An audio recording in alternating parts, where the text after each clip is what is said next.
بسم اللہ الرحمن الرحیم۔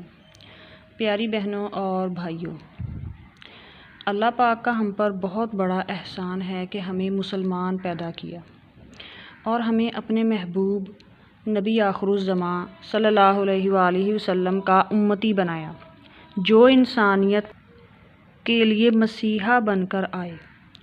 انہوں نے زندگی کے ہر معاملے میں ہماری رہنمائی فرمائی اور جو تعلیمات دیں ان پر خود عمل کر کے دکھایا اور اپنے عمل سے ثابت کیا کہ ان کی تعلیمات ہمارے لیے دنیاوی اور اخروی نجات کا ذریعہ ہونے کے ساتھ ساتھ ہماری فزیکل کنڈیشن کے لیے بھی بہت فائدہ مند ہے، اور انہوں نے جو عمل ہمیں کر کے دکھائے اسے سنت کہا جاتا ہے۔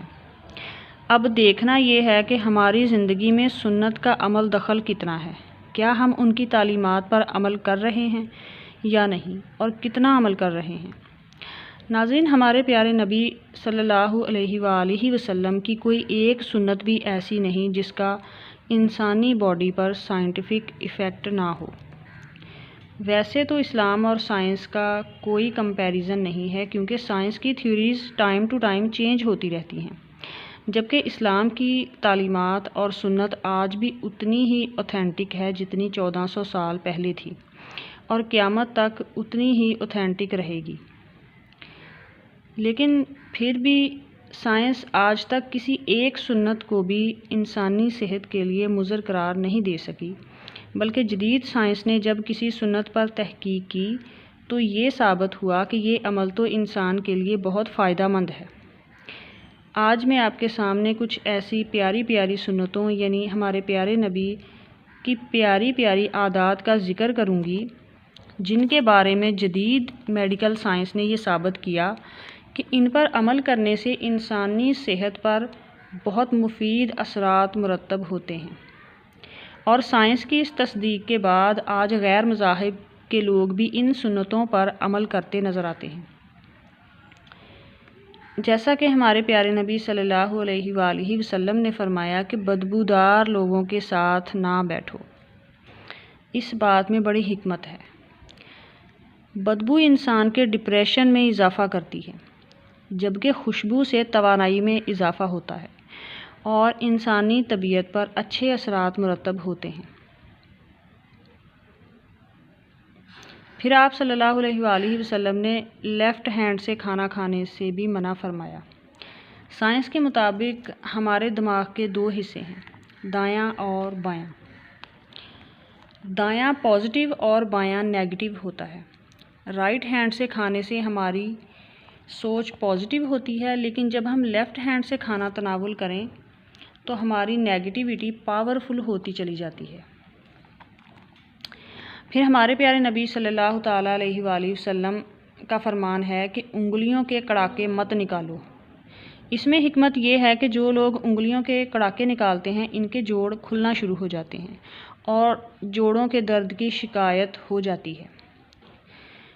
ہمارے پیارے نبی صلی اللہ علیہ وآلہ وسلم نے نماز کے دوران آسمان کی طرف دیکھنے سے منع فرمایا۔ اس کے اندر بھی بہت بڑی حکمت چھپی ہوئی ہے۔ دراصل اس آسمان میں ایک وسعت پائی جاتی ہے اور یہ وسعت ہماری توجہ کھینچ لیتی ہے۔ آسمان کی طرف دیکھنے سے ہماری توجہ بڑھ جاتی ہے۔ نماز میں خشوع خضوع بہت ضروری ہوتا ہے۔ آسمان کی طرف دیکھنے سے ہم نماز میں غلطیاں کرتے ہیں، رکوع اور سجدے بھی بھول سکتے ہیں، اور یہ صرف نماز کے لیے ہی نہیں بلکہ ہر تخلیقی کام میں ایسا ہی ہوتا ہے۔ ایسے ہی کسی کام کو کرتے ہوئے اگر انسان آسمان کی طرف دیکھ لے تو یقیناً اس کا تسلسل ٹوٹ جائے گا۔ اکثر انبیاء اور اولیاء کرام بند غاروں میں عبادت اور مراقبے کیا کرتے تھے۔ پھر آپ صلی اللہ تعالیٰ علیہ وآلہ وسلم نے فرمایا کہ لکڑی کے کوئلے سے دانت صاف نہ کرو، اس سے مسوڑے کمزور ہوتے اور منہ میں بدبو پیدا ہوتی ہے، اور اس میں کاربن ڈائی آکسائڈ بھی ہوتی ہے۔ آپ صلی اللہ علیہ وآلہ وسلم نے بیت الخلاء میں تھوکنے سے بھی منع فرمایا۔ سائنس کے مطابق بیت الخلاء میں جراثیم کثیر تعداد میں موجود ہوتے ہیں۔ اگر بیت الخلاء میں تھوکنے کے لیے منہ کھولیں یا بات کریں یا گنگنائیں تو منہ کے ذریعے اتنے جراثیم آپ کے اندر جائیں گے کہ آپ تصور بھی نہیں کر سکتے۔ اسی طرح آپ صلی اللہ علیہ وآلہ وسلم نے کچھ اوقات ایسے بھی بتائے جس میں سونے سے منع فرمایا گیا، مثلاً فجر اور اشراق کے درمیان، عصر اور مغرب کے درمیان، اور مغرب اور عشاء کے درمیان سونے سے منع فرمایا۔ میڈیکل سائنس کے مطابق ان اوقات میں آکسیجن کی مقدار نہایت کم ہو جاتی ہے۔ ان اوقات میں سونے سے انسان چڑچڑا اور بیزار رہنے لگتا ہے اور طبیعت بوجھل ہو جاتی ہے اور باڈی آکسیجن کی کمی کا شکار ہو جاتی ہے اور دمہ جیسی بیماری لاحق ہونے کا بھی اندیشہ ہوتا ہے۔ پھر آپ صلی اللہ علیہ وآلہ وسلم نے فرمایا کہ سونے سے پہلے نیگیٹو مائنڈڈ لوگوں سے ملنے سے گریز کرو۔ میڈیکل سائنس کے مطابق سونے سے پہلے ہماری آخری گفتگو ہمارے خواب ہوتے ہیں اور خواب ہمارے اگلے دن کا موڈ بن جاتے ہیں۔ اگر کچھ برا سنا یا پڑھا تو خواب بھی ایسے ہی ہوں گے اور اگلا دن بھی ویسا ہی ہوگا۔ اس لیے کوشش کریں کہ سونے سے قبل دعائیں پڑھ کر یا اچھی گفتگو کر کے سوئیں۔ آپ صلی اللہ علیہ وآلہ وسلم نے فرمایا کہ کھانا منہ سے نکال کر دوبارہ مت کھاؤ۔ یہ فرمان بھی حکمت سے خالی نہیں۔ ہمارے منہ میں کروڑوں کی تعداد میں جراثیم پائے جاتے ہیں۔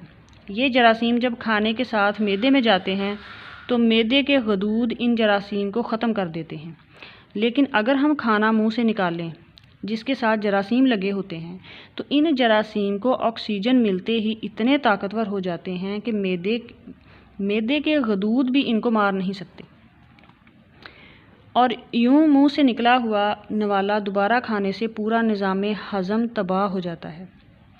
منہ سے نوالا نکال کر دوبارہ کھانے والا کبھی تندرست نہیں رہ سکتا۔